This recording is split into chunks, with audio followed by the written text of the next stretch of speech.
details of any of the stories we share, since we are not directly involved with these stories, at least not most of the time. Enjoy the show. This show is brought to you by Safety FM. Today we have a special program. The safety rules for radicals. We talked about this every once in a while on the podcast. We were just doing podcasts. We're going to talk about it today with the overheads. People call them overheads. Other people call them PowerPoints. Anyway, how's everybody doing out there on this, the day before Thanksgiving? If I forget, happy Thanksgiving, everyone. And I hope I hope everybody makes it through there okay. And remember, a lot of people have issues with these holidays. If you find yourself having issues, depression, anything like that, remember there is help out there. Life is worth living. And that's what I'll say on that. The other thing is this. Stop sharing. Thanks for all of the wonderful feedback that we received from last night's program. Was it last night or Monday night's program on the false outrage? I guess we could call that false outrage there with everything. So we're going to start right now with. We're going to start right now with safety rules for radicals. We're going to do share screen and go from there with our normal introduction for all of our special videos.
And here we are.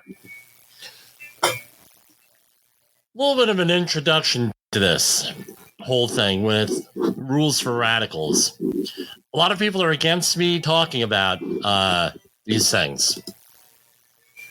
A lot of my friends say, well, Saul Alinsky dedicated this book, and we'll talk about who that was. Dedicated the book to Lucifer, the first radical, the devil. So, should you, Jim, be really talking about the first radical, the devil, things of that nature? Well, I don't know what to tell you on this one. Back in the day when I was doing politics, that 10-year period, we had... No, I was a newbie. I wasn't really well versed in the political situation, and things started to happen where, now how do you discuss things to people in a rational manner? And how do you do this? How do you do it? What's their game plan? The opponent, whatever that is. And I'll warn everybody. I might use the word enemy here because that's what the original text rules for radicals called everybody an enemy. Don't start thinking people as enemies. Opponents, enemies, friends that you just met, friends that you don't know that they're your friends, whatever it is. Going in talking about people negatively doesn't really help leadership skills. And as I mentioned, this could be a part one to my intro to leadership, right? Thing. So watch this, and then you watch intro to leadership. That's how I'm going to market them, or I'm maybe concatenate them together on this. But what's the point here? When you go through these rules, and I came to realize that they're what was used in politics, especially since 2009 with the Tea Party movement. The right started using them, and then Donald Trump started to use a lot of them, but they were being used well before then. Who was Saul Alinsky? Saul Alinsky was a community organizer from Chicago. And you could go Google him and everything else. His life story is pretty interesting. But what happened was you had in 1968 the Democratic National Convention in Chicago. And if we recall from our history books, the Chicago folks were in Chicago and then throughout the country, every major city, you had a lot of social upheaval in this country. We had tons and tons and tons of social upheaval. And a lot of radicals, and you can call them whatever you want, it's irrelevant, not germane to this discussion, they started a riot in 1968. And what happened was at the Democratic National Convention, and Saul Alinsky went out there and said, look, this is not the way. This is not the way. Going out there, starting riots, being violent and everything else, you have to use other means, other methods, less violent, easier to deal with people and everything else. And he came out with the book, Rules for Radicals. And this book says a lot, but we talk about the 13 rules, I think there are in here, right? And apply them. After a couple of years of reading this, once I found out about this stuff, I determined that a lot of these strategies are being used by the workforce, especially if you have a well-organized workforce. And I'm not necessarily talking about unions, because obviously this stuff is often used with a union shop, but it's like human organizational performance is broad-based.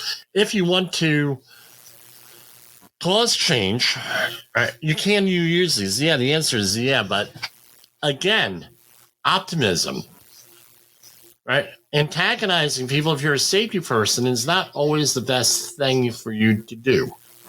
However, you have to understand that some of these strategies are used against you. Can be. And maybe you can develop other strategies to deal with them. And there are many different resources. We'll be going to with them as we go along in the future here with other shows and other programs. How can you manage things? But without any further commentary, by the way, Secretary or Senator, I don't know what she prefers, Hillary Clinton had written her senior thesis on these documents on Rules for Radicals and on Saul Alinsky when she was in undergraduate school. And pretty interesting read if you could get a hold of it. It was on embargo. And other political leaders out of Chicago used these rules. One of them was Bill Ayers, number one, and another one became president of the United States, President Barack Obama. And there are a lot of different movements came out of Chicago that use a lot of these elements. One of them being a certain denomination, Lutheranism, adopted a lot of these techniques and things of that nature with this, some in a positive way and some in a not so positive way. So this is something we're going to talk about, and you may recognize some of them. And the first time I presented these things was at my OSHA Outreach Refresher. I believe it was for general industry in 1990. I'm sorry, where did that come from? 2020, where we had and it was just stunned silence, like mic drop sort of territory, because we were like, yeah, this is what we have to deal with. And in some ways, it's gotten worse since COVID. Some ways better, depending on where what your situation is. So let's fire up the overheads, and we'll go from there.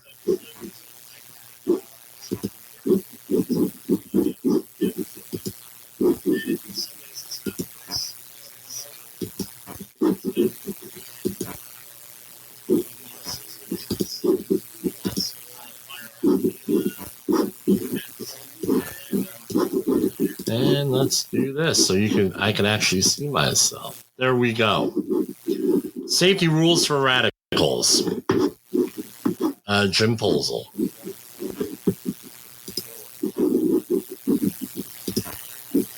Okay, so these are a lot of our challenges here that we have to deal with. And we mentioned who Saul Alinsky is. Now used by political offers to change culture. It could also be used to change corporate culture one way or the other, right? And also used to prevent change. So if you're a safety professional or other professional and you're going to try to institute some type of a change, a lot of this stuff is what you may deal with. So why are safety people hired? Did we ever ask that question? Why are we hired? Corporate stewardship. There may be some type of altruism in the company. Contract requirements, especially if you're in construction or maintenance, if you're an outside maintenance contractor. Regulatory or insurance firms require a full-time person to manage safety compliance. Some companies I deal with, it's an insurance requirement. They have a corporate safety director. A visit from OSHA or other regulatory situation, that's something we do here, where we act as acting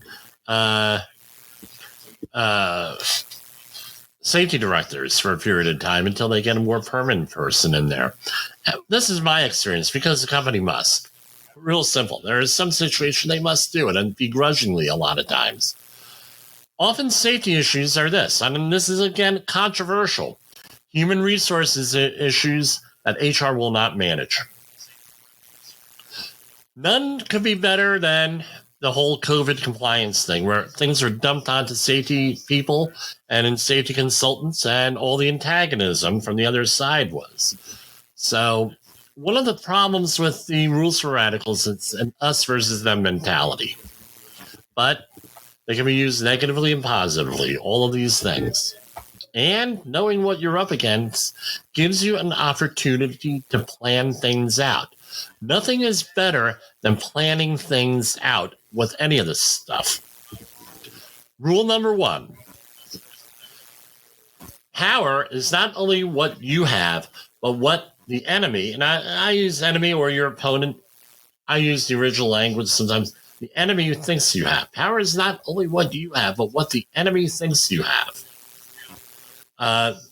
So, again, don't give out all your information on this. Right? This is self-explanatory up to a point. If they think that you're all-powerful, right? Hey, guess what? They're not going to necessarily mess with you. On the other hand, let's say you go into a facility. You get hired. Go into a facility. It could be a contractor. It could be a direct hire. And they bring someone out there that says, hey, don't rock the boat here.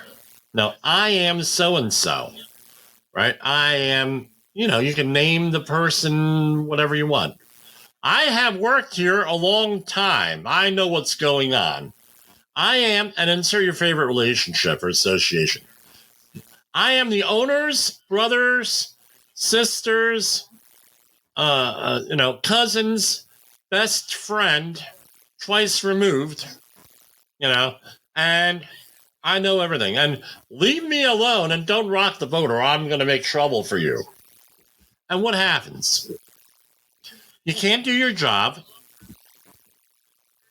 You later find out that the person is usually full of it. And that's the person the person that they hired, the reason why they hired you, to manage this person. It's happened more than one time to me with this, right? And rules number 2 and 3 could be combined. Never go outside of the expertise of your people. Whenever possible, go outside the expertise of the enemy. How does this break down? It's an old-fashioned game of distraction. So if you're in a meeting about a safety issue or even having a conversation with someone, you have to expect the Chewbacca defense. What's a Chewbacca defense? From South Park, 1998, Chef Aid. The Chewbacca defense is a strategy where a criminal defense lawyer tries to confuse the jury rather than refute the case of the prosecutor. It's an intentional distraction or obfuscation. Well, what do you mean, Jim? How does this work out? Okay, I took out a slide there, so I was just making sure it was taken out. I have a problem with you with a forklift here. Did you do the inspection on that forklift? And it's like, of course I did the inspection on that forklift. What are you talking about? Well, do you have the paperwork? What are you bothering me for? You got to talk to Frank up on the 3rd floor, man. He has this problem, this problem, this problem. Or, and then you go up to the 3rd floor looking for Frank, and there is nobody named Frank. Or Frank is doing something else, and it's not true. Distraction, confusion, gaslighting. All of this stuff goes into it. Right, with that, where you try to confuse the thing, where you have, maybe it's more than one person talking to someone on a safety issue, and they try to confuse the whole thing. They try to confuse you, they confuse this, a confused issue, distract. It's a game of distraction. With that, the other thing is this. If I'm going to go back one here, right? Never go outside the expertise of your own people. If you don't know something, you don't know, period. What it is. Just that. I don't know. I got to check that out. You're better off saying that rather than going out and saying things that you could be refuted on. And here you go. Whenever possible, go outside the expertise of the enemy. Meaning, hey, and they want to confuse. Hey, that's one way of distracting you. Going where another way is, you're talking about one thing. Then they say, well, no, we know all about X, Y, and Z. Well, how do you come back there? We're going to try to go outside your expertise to make you look like a fool. Well, what happens? We've developed a strategy for this, and thanks to the Conklin conference a couple of months ago, back in September, we said, now it's, tell me more. Explain. This way you're working with the person. It's non-confrontational. You're working with the person. Next one, the rule book. Make the enemy live up to its own book of rules. What does this mean? Don't make a rule that you can't enforce or don't plan to follow yourself or is dumb. Just plain dumb. Or makes things more dangerous. Right? Or is, things along those lines. Don't do it. So many different examples here with that. If you have a hard hat requirement, wear the hard hat. Safety glass requirement, wear the safety glasses. That is one of the big things where we have, especially in the emergency response field, we have a lot of folks out there that go out, and they don't run out without their PPE on. Maybe putting themselves at a risk, maybe becoming part of the problem, maybe rushing in, that sort of thing. That's something you don't want to do. If you're going to make a rule that you could follow. Ridicule is man's most important weapon. I think that stands to say for itself, right? You can't argue with ridicule, very difficult. Right, there are certain strategies, but ridicule, there's not too much you can do about that, especially if there's some humor or dark humor thrown in with the ridicule. No, don't take yourself too seriously, is what I tell people. People ridicule you, you laugh it off. Well, ha ha ha. The worst thing that you could do is go and argue with the person. Tit for tat. Don't get upset. It's only going to bring out more to ridicule you. Get the leadership on board with safety all the time. When the workforce leadership likes you, right? This usually stops. That goes into part 2 of this, which is introduction to safety, leadership. Our previous video, we'll put these together probably. So when the workforce leadership likes you, try to get the leadership involved with you, because I've had it happen where people were ridiculing me for whatever reason. One of them was a glove issue on a site where they didn't want to wear gloves and they had a 100% hand protection policy. Well, guess what happened? The shop steward said, knock it off, guys. Just doing his job. That's it. Guess what? It stops the ridicule, at least in front of you. A good tactic is one your people enjoy. It's one of the things. If you're doing something out there, people enjoy it, that's good. But on the other hand, if they're doing something that they enjoy against you or the organization, they're going to continue to do it. Just the way it is, folks. All right? A tactic that drags on too long becomes a drag. Right? This is one of the ones you can use too, for or against you, right? A good tactic is one your people enjoy. Well, guess what? If people like doing an activity, continue to do it. They like doing it. Safety activity or something. Hey, we enjoy doing this. We're going to do it this way. It happens. That could be anything. So, for example, we have, with my work crews, and I'm managing a project, Jim, what do you want to talk? What's your schedule on safety meetings? Well, what would you like to talk about on safety meetings? And then it's like, now you're involving them. Well, hey, give me a topic. Put it out there. You may not get an answer you like, but guess what? If you're involving people with topics for safety meetings, they enjoy it. You come up with, and you work hard, and you prove that you're not wasting their time with meetings, and they're going to enjoy it. Maybe it's when you reach a milestone in a project, get everybody pizza out of your safety budget. That sort of thing. Good tactic. On the other hand, if they like using a tactic against you, they're going to continue to do it. Now, something that you have to realize too: a tactic that drags on too long becomes a drag. It becomes a parody of itself. Or a parody. Meaning a joke, makes it look ridiculous. So, again, freshen things up from time to time. That's where a lot of manufacturing things happen, right? So learn an activity that the workforce enjoys, is easy to do, hopefully it's cheap, and give some results that you need. You want to help get those safety statistics? Find out what they enjoy doing. Give them a little incentive, maybe, for real, legitimate stuff. The opposite gives a lot opposite results. Nothing is more than a drag using an old safety program that doesn't work, is stale, or the workforce cannot relate to. A problem workforce will continue to do things to circumvent your efforts if they enjoy it.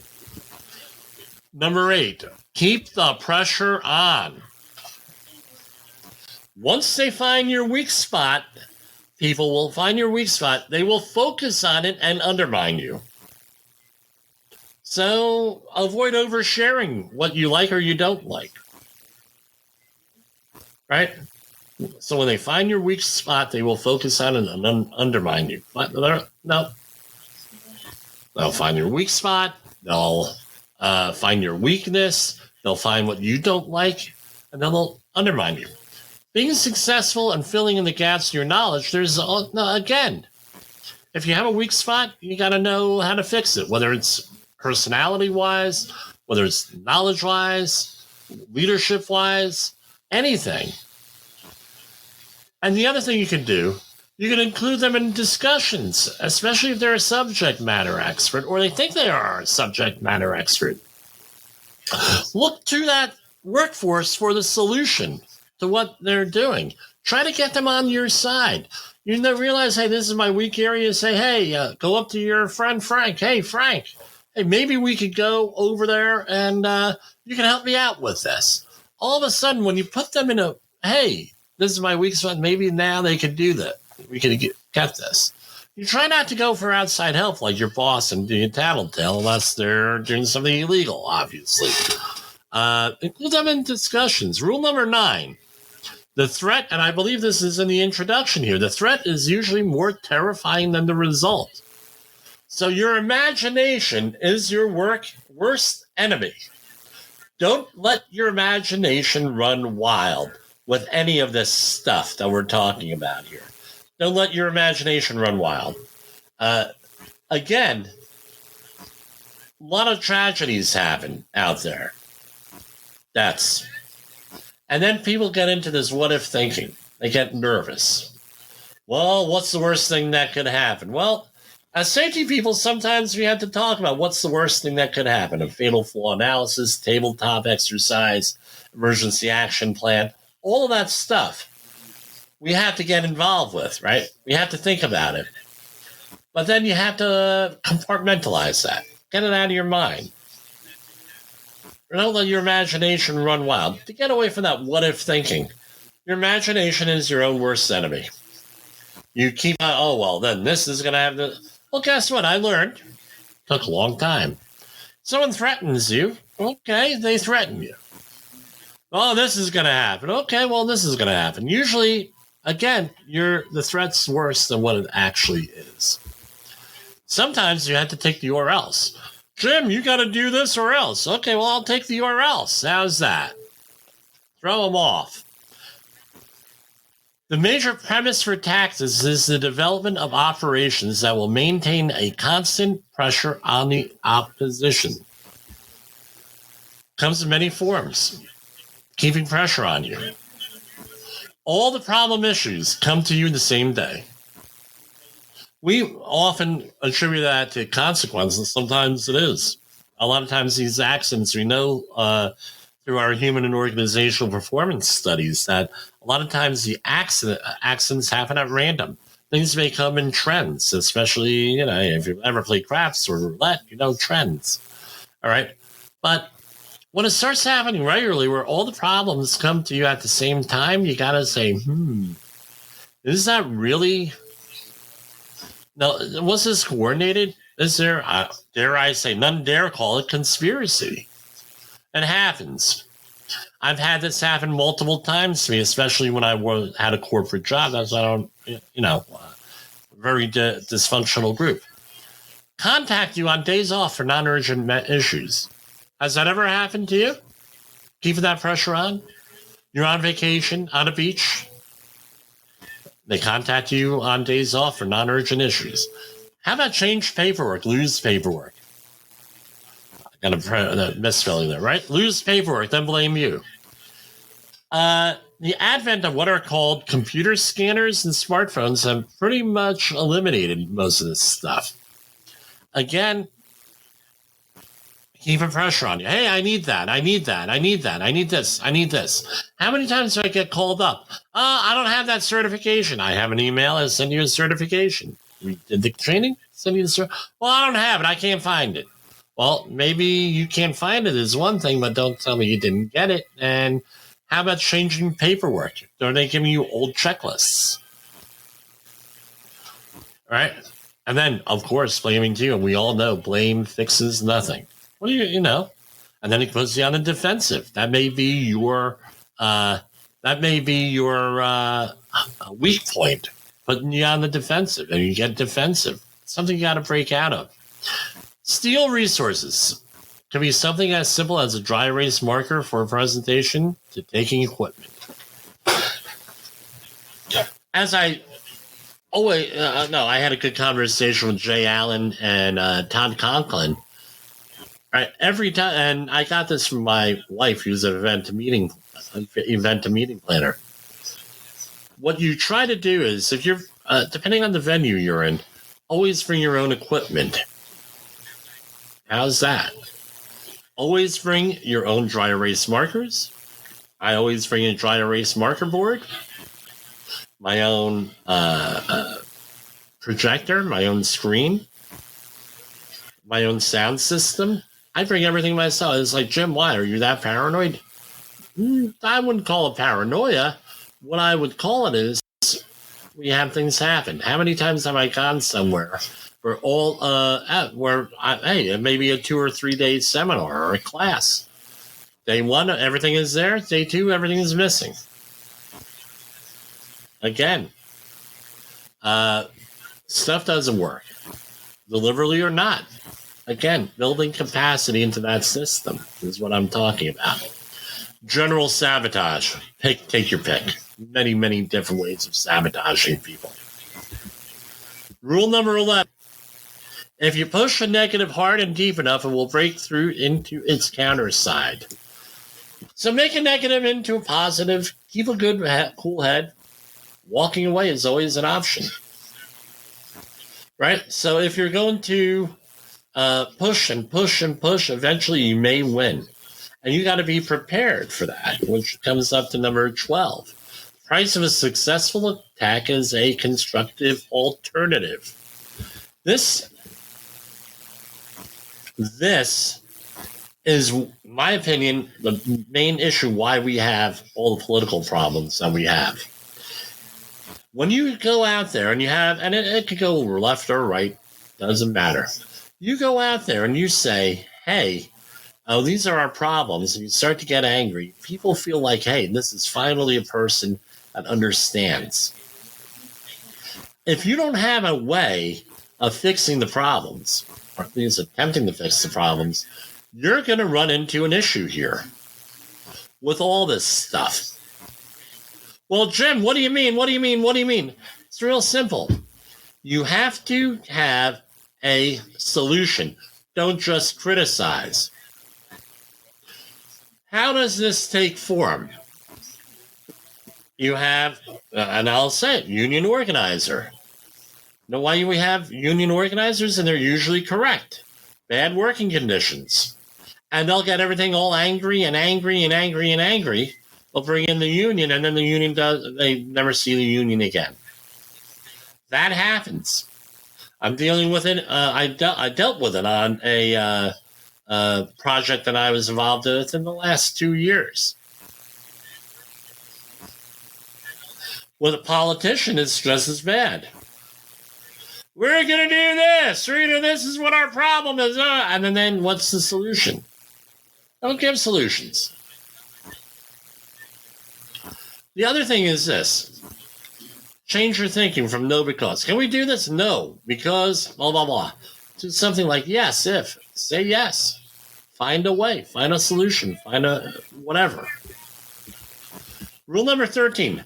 Pick the target, freeze it, personalize it, and polarize it. So what are we talking about here? Dividing and conquering to old-fashioned bullying. Polarize it. We're going to concentrate all our angst on one person or two people. One group. The safety department is going to get all of our ire. The other one is you could do is old-fashioned bullying. Still happens. In some areas, my understanding is in Canada, it's illegal to do that at work, to bully people. There is some illegal stuff. My opinion, they're infringing on free speech in some cases with that. So here's some other examples. They don't include you in meetings, or they don't tell you about meetings you should be at. Decisions are made. Opinions are given. You're not there to give any feedback. How many times does that happen to safety professionals? Happens all the time. It's happened to me all the time. A lot. Back in the day. Now it's along the lines of, well, once you get some experience and credentials and things of that nature, it tends to to not happen as much. And so now, hey, look, had I been included in the meeting, we could have maybe have come up with a different solution here. It would have saved you money. Or maybe did you, well, I ask this all the time, did you consider all of the possible things here? And then maybe there could be an easier way of doing this if you included everybody. Again, more information does not make us stupider. More information, right? And again, this often happens when employers are afraid of information. Not giving you the correct equipment that you need. You say, well, Jim, what do you mean not giving you the correct equipment that you need? Let's say that you need some equipment to do a job. You're doing air sampling or air monitoring. They give you the wrong air sampling equipment, the wrong air monitoring equipment. Missing parts. You have to end up jury rigging everything with everything. Breaking equipment you need. Happens a lot. I give the story of an excavation cut we were doing where it was on a hazardous waste site. I had to do air monitoring. I get there. The contractor breaks all the air monitoring equipment. Therefore, I can't do air monitoring. Think they're going to stop the job? I said, look, this is the way it is. I can't do the air monitoring. I can't be confident first. We can't enter that safely. Well, we're going in there anyway. And then they give you the New Jersey salute. Unreasonable time frames. I always ask what the time frame you want things are. You get an assignment? Even in corporate America. Hey, when's this supposed to happen? And the other thing is, well, what's your priority on here? How should I get it done? If I'm going to drop everything to do this, you know that not everything else is going to get done on here. One of my favorites, rushing an accident investigation. How about that? Not rush, right? We have a week to determine whether something's recordable or not. It may take a week to do an accident investigation with that. Finalize things, get all the paperwork together. And guess what? Accident investigations, those should take 6 months to do an accident investigation. Show up to your facility. Again, that's what it is. Why are we in such a rush? Rushed investigations lead to rushed solutions that are unreasonable and may be wrong. Don't be in a rush with that. I point this out to people. Don't be in a rush. Examples, not giving you resources, time, or personnel to do the job. Well, safety is often, not all the time, but safety is often a overhead position. They don't generate money per se. They generate money by saving money, avoiding risk, insurance premiums, not spending money on accidents, things of that nature. But what happens is you don't have money to have 2 safety professionals or 3 or 4, whatever the number. So we're going to get by with 1. Another one, no professional training or development. This is one of the cardinal problems I see out there with safety professionals. We don't have enough time to do training, development, or anything like that. That means new knowledge. Maybe being better able to identify hazards. How many times do you think I've come across people? Yes, I'm the fall protection competent person assigned by the employer. Okay, where is your training for that? Oh, I learned it on the job. Okay, well, that could mean a lot of things. Who taught you? Why did you do it? Blah, blah, blah, blah, blah. Going into this. Only one time in all these years have I had a situation where someone was trained on the job by someone else correctly. For Safety Day, at one of my clients this year, when we were doing the stand down for fall protection, we had people in there that largely learned on the job about fall protection, and they went to classes, and we were giving them information that they didn't know about. like fall protection distances. That's critical information on that. How about inspection? Yesterday, I had an incident on a project where they were using a sling that did not meet inspection criteria. We went into fall protection. They had fall protection that didn't meet inspection criteria, and that it had no labels. And I said, look, according to the manufacturer and the checklist on that piece of equipment, there are no labels, no use. It's garbage. It's Groovno. Way it is. Now you're going to say, well, that's ridiculous, Jim. Not ridiculous in the instruction manual. You want to be the person not following the instructions on equipment? Not there. Here's another one. Not giving you a scope of work for a contract. That happens with safety consultants often, where they're not going to give you a scope of work. Ganging up on you. That's the next one. Colluding with others. So let me backtrack here. Not giving you a scope of work. What does that lead? You don't do the job properly. Maybe you leave something out or you do something a little bit too much. You have to have the scope of work. Distracting you from your duties. We're not talking about the conversations we have that are job related and things of that nature, but distracting you from your duties. You have a deadline to get something done. They come in and they talk and they distract you and everything else. That happens. In construction, doing work that they don't tell you about. There was a specific activity on a project I was on, and the contractor came in after hours to do some demo work because had we done the demo work with the air sampling, probably would have exceeded site limits.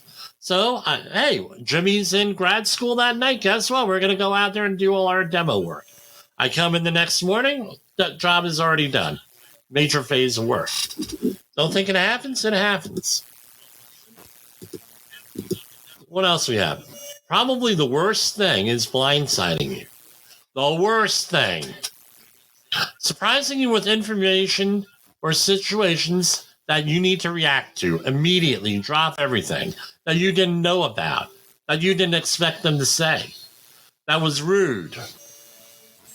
Meant to undermine you. Worst possible thing you could do. So here are some of our conclusions. Changing corporate safety culture does not happen overnight. So some of these things you can use. You can absolutely use, right, in managing people and to make change. I don't recommend belittling people. No. But you can expect people wanting to change the culture or impeding your change in culture using a lot of this stuff. And understanding these rules not only help you manage difficult people and situations, but will ultimately save lives, which is why we're safety professionals. And if you want to check out our Intro to Safety Leadership, that's our QR code for that. I'm going to leave it on there for a minute, and that's what we'll say just right there. And that's what I got for that. Rules for Radicals. Let's do the stop sharing here.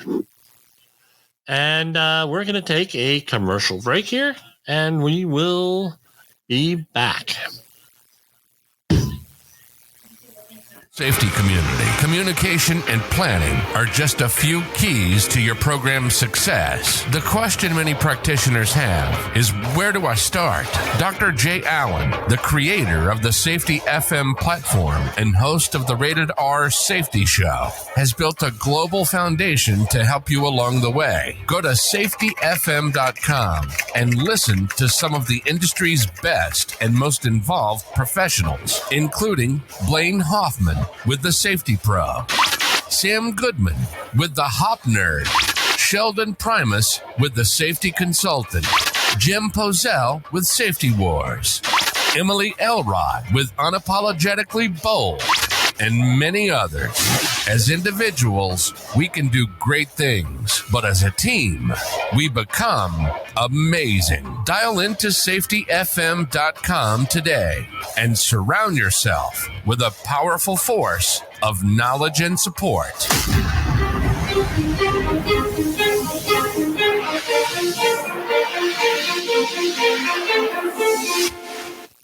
This is Safety Wars, broadcasting to our brothers and sisters in the occupied territory of behavior-based safety. Get out your secret decoder ring. Here is your nightly message. Learning is vital. Learning is vital. And one more. Oh, one more here. Hold on.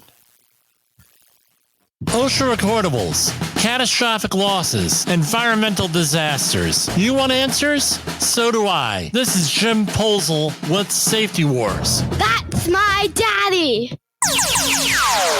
Safety Wars is streaming now. SafetyFM.com.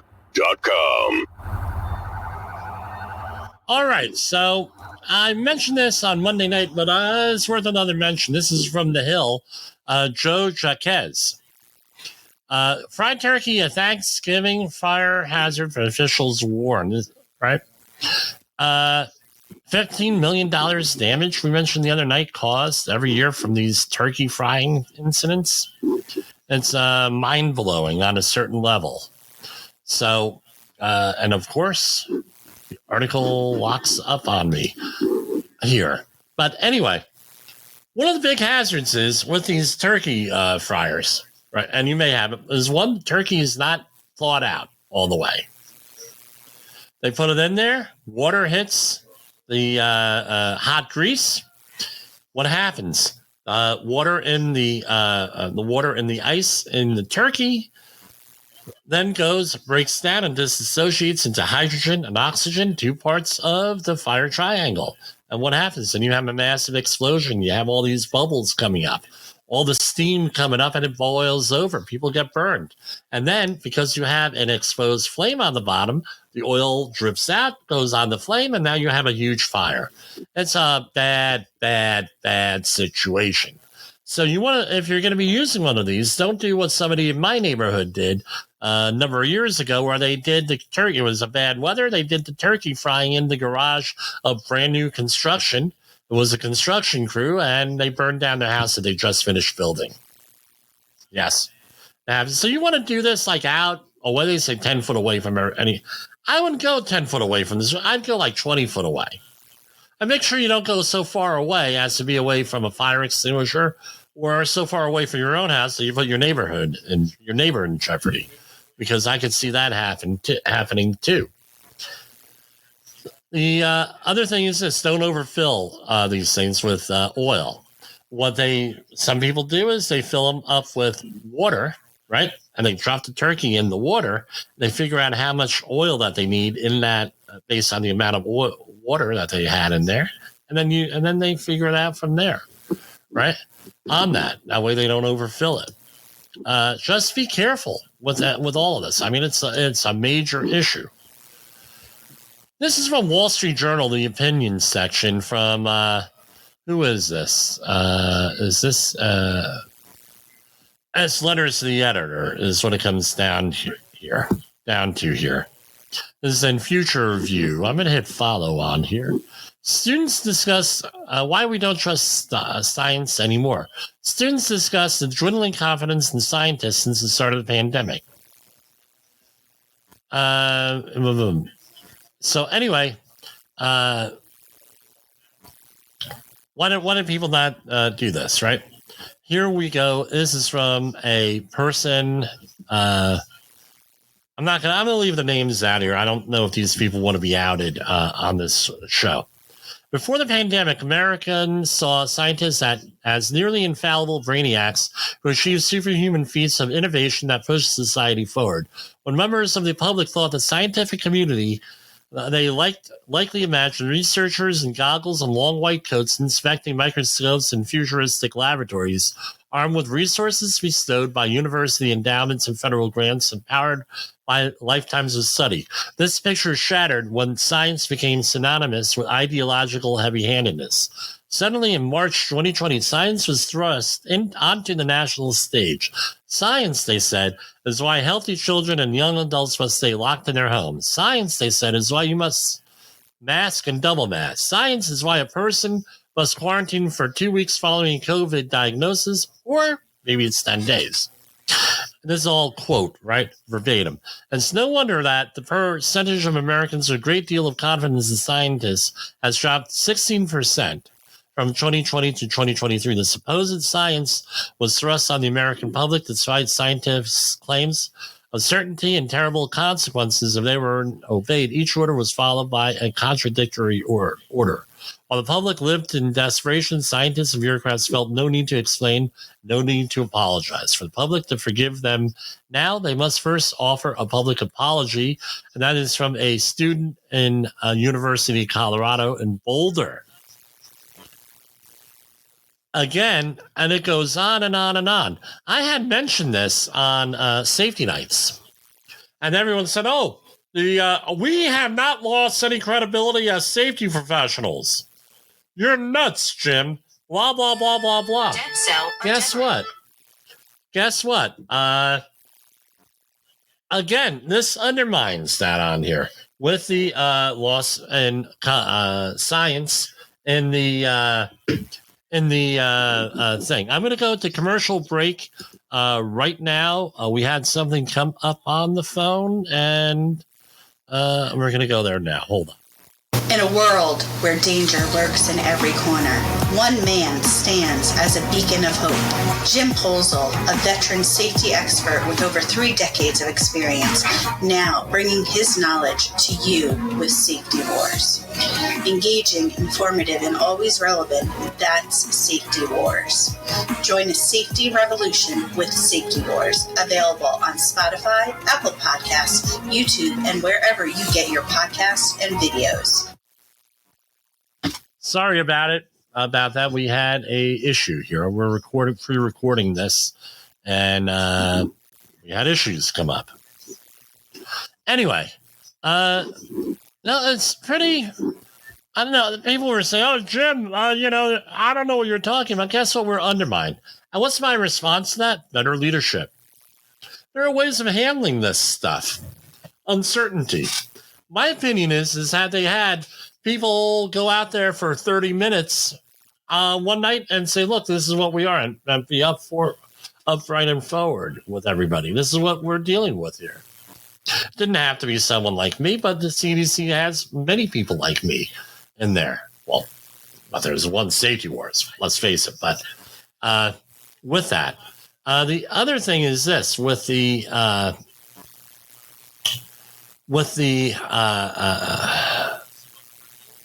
there's other issues out there. Global warming.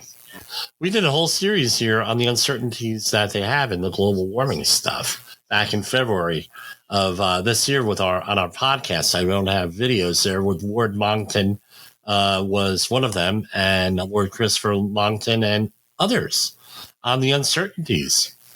We hear about these uncertainties, and we hear about consensus. Again, with the COVID stuff, there was consensus on that also. How did that work out for us? Okay. I went through study finds today, and let me finish up with some of this stuff. Social media nostalgia. This is a study from Study Finds. Social media nostalgia. 10 years of research finds people see content that triggers memories. And this is the ever-evolving landscape of social media has not only transformed the way we communicate, but has also given rise to a deep sense of nostalgia, desire to preserve our memories. Researchers from the University of Gothenburg and University West in Sweden followed 11 active social media users over the course of a decade, offering a unique perspective on how these platforms have been used to document and share life experiences. Again, we get memories coming across Facebook and some of these other stuff, especially now when I've had the recent deaths in my family. These memories come up. Sometimes they're painful with this. Incredible, right? Earth receives a historic laser beam signal from 10 million miles away. This is from Pasadena, California. This gives a whole new meaning to ET Phone Home and a seminal achievement. NASA's Deep Space Optical Communications Experiment, DSOC, has marked a major milestone in achieving first flight. The experiment had successfully sent data via laser to and from a location nearly 10 million miles away, which is approximately 40 times farther than the distance between the moon and the sun. This represents the farthest ever demonstration of optical communications. Well, that's great. We need that basic science. Going on something else, and I'm going to have to need some sound effects on here. All right. Eating red meat and consuming dairy might aid in cancer prevention, a surprising new study reveals. Researchers found that tranexamic acid, TVA, a fatty acid in beef, lamb, and dairy, enhances the ability of immune cells to combat tumors. This study also indicates that higher TVA levels in the blood correlate with better responses to immunotherapy, proposing TVA as a potential nutritional subject to augment cancer treatments. Okay, great. Great news on that. Okay. We're coming up on right up to the hour here. Going to space may lead to dysfunctions, study explains. Space may be the final frontier, but it may also be a highway to dysfunction for future astronauts. A new study finds male astronauts may face challenges with performance after returning to Earth due to the effects of cosmic radiation and weightlessness. Researchers from Florida State University investigated whether space travel adversely impacts vascular tissues critical for preventing dysfunction. Their research, which involved experiments on rats, indicates that even relatively low doses of galactic cosmic radiation and to a lesser extent simulated weightlessness could result in long-term issues. The findings point to increased oxidative stress as the primary culprit behind these problems. However, the study also presents a silver lining. Treatments with various antioxidants may mitigate some of these adverse effects. With manned missions to outer space planned for the coming years, this work indicates that health should be closely monitored in astronauts upon their return to Earth. I don't know. I kind of, my thinking on this, I kind of think that they already did some research here. I could be wrong. I don't understand why they wouldn't do research, but anyway, I don't know. Anyway, happy Thanksgiving. We'll see you back here on maybe tomorrow for all I know, maybe Friday. So for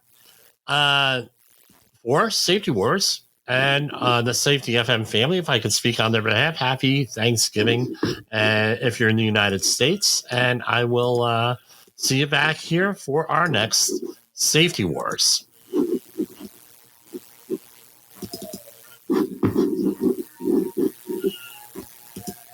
Hold on and...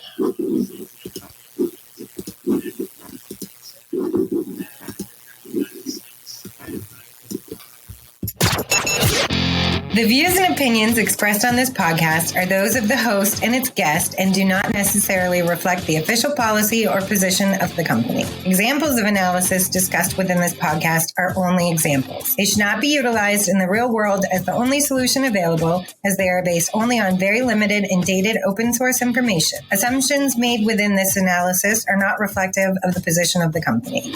No part of this podcast may be reproduced, stored in a retrieval system, or transmitted in any form or by any means, mechanical, electronic, recording, or otherwise, without prior written permission of the creator of the podcast, Jay Allen.